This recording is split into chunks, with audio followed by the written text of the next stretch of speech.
भेंडीची भाजी चिकट होते, तार येते, खायला मजा नाही येत असं तुम्हाला वाटत असेल तर तो तुमचा गैरसमज आहे. कारण भेंडीची भाजी कुरकुरीत तर होऊ शकते, चमचमीत तर होऊ शकते आणि भेंडी खाताना नाका डोळे मुरडणारे देखील मागून मागून खाणार याची खात्री मी तुम्हाला देते. नमस्कार, मी मधुराज रेसिपीमध्ये तुम्हा सर्वांचं खूप खूप खूप मनापासून स्वागत. नवं कोरं करकरीत चॅनल आहे, पटकन सबस्क्राईब करा.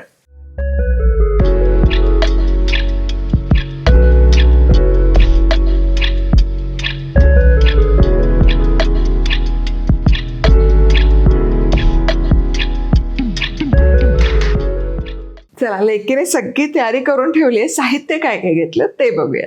1 कप बेसन, 2 चमचे तांदूळाचं पीठ, कोथिंबीर बारीक चिरून, लसूण पाकळ्या अख्ख्या सालासकट घ्यायच्या. थोडा फक्त आहे ना प्रत्येक पाकळीला असं टोचा मारलाय म्हणजे ते तेलात तळताना फुटणार नाही. हिरवी मिरची, चाट मसाला, काळं मीठ, कढीपत्ता, शेंगदाणे, चवीपुरतं मीठ, हळद, लाल तिखट आणि 1/2 किलो भेंडी स्वच्छ धुवून घेतली, कोरडी केली आणि मग त्याचा देठाकडचा भाग आहे तो कापून घेऊन असे लांब लांब याचे काप करून घेतले. एकसारखे असे लांब लांब काप करायचे म्हणजे भेंडी आपली दिसायला छान दिसते. चला, आता सगळ्यात आधी भेंडीमध्ये बेसन घालूयात. आता हे बेसन आणि त्यासोबतच तांदूळाचं पीठ असं चाळून टाकलं ना तर ते एकसारखं पसरतं, त्याच्या गुठळ्या नाही राहत आणि हे भेंडीला कोटिंगही छान येतं. आता सगळं पीठ नाही मी घालत आहे, थोडंसं ठेवते.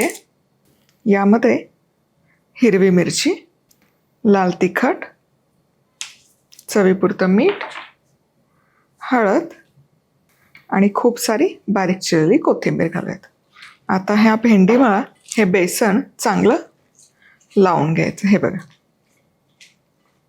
थोडंसं पाणी घालूयात. बेसनचं चांगलं आवरण झालं पाहिजे, पण पचपचित आपल्याला हे करायचं नाही आहे. फक्त याला हलकंसं कोटिंग येईल इतकंच पाणी घालायचं. चला, हे बघा, हे हलकं ओलसर झालं. आता हे उरलेलं पीठही यामध्ये लावते. पिठाचं प्रमाण आहे ना अगदी अचूक आहे, फक्त थोडं थोडं लावा म्हणजे भेंडीला कोटिंग खूप छान येतं. हे बघा, हे असं मिसळलं गेलं पाहिजे. ही भेंडी ना खूप चिकचिकीत केली नाही बघा, फक्त याला बेसनचं आवरण देऊन घेतले. हे असं झालं पाहिजे, कारण खूप चिपचिपा केलं ना तर भेंडीला तार येईल आणि मग ती तळली पण नीट जाणार नाही. फक्त असं कोट केलंय सुकंच. चला, आता इथे तेल व्यवस्थित गरम झालं.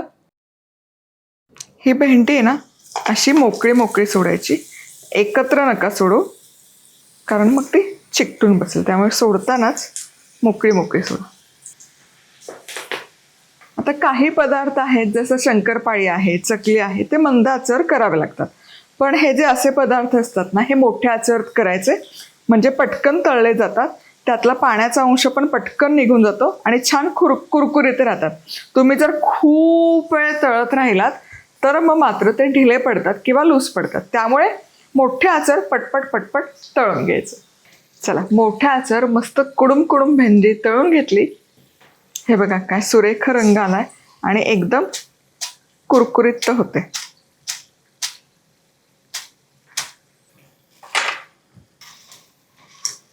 पूर्ण तेल निथळायचं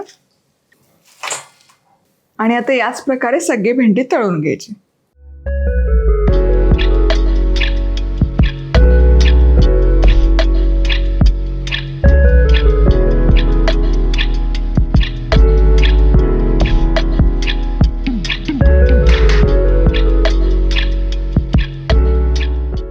आता याच तेलामध्ये लसूण तळून घ्यायचं.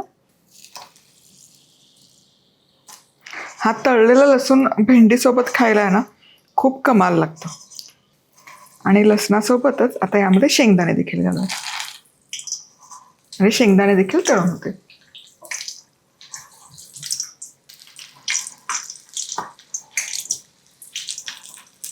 चला, आता गॅस बंद करायचा बघा मस्त असं लसूण शेंगदाणे तळून झालेत खरपूस. आता गॅस बंद करून यावर कढीपत्ता. मस्त. आणि हे लगोलग तेल निथळायचं आणि या तळलेल्या भेंडीवर घालूयात. वा. आणि यावर हा चाट मसाला जो आपण घेतला होता हा भरभरायचा, म्हणजे त्या कुरकुरीत भेंडीला ना चव छान लागते. मीठ आणि चाट मसाला. बघा वाजवत पण नाहीये तरी कसली कुरकुरीत झाली. वा वा वा. काळं मीठ आणि चाट मसाल्यामुळे कमाल लागते भेंडीला चव.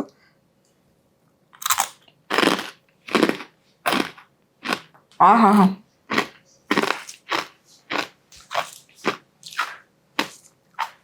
एकूण एक भेंडी कुरकुरीत झाली. करून बघाच. आणि जाता आता लाईक कमेंट सबस्क्राईब. वा.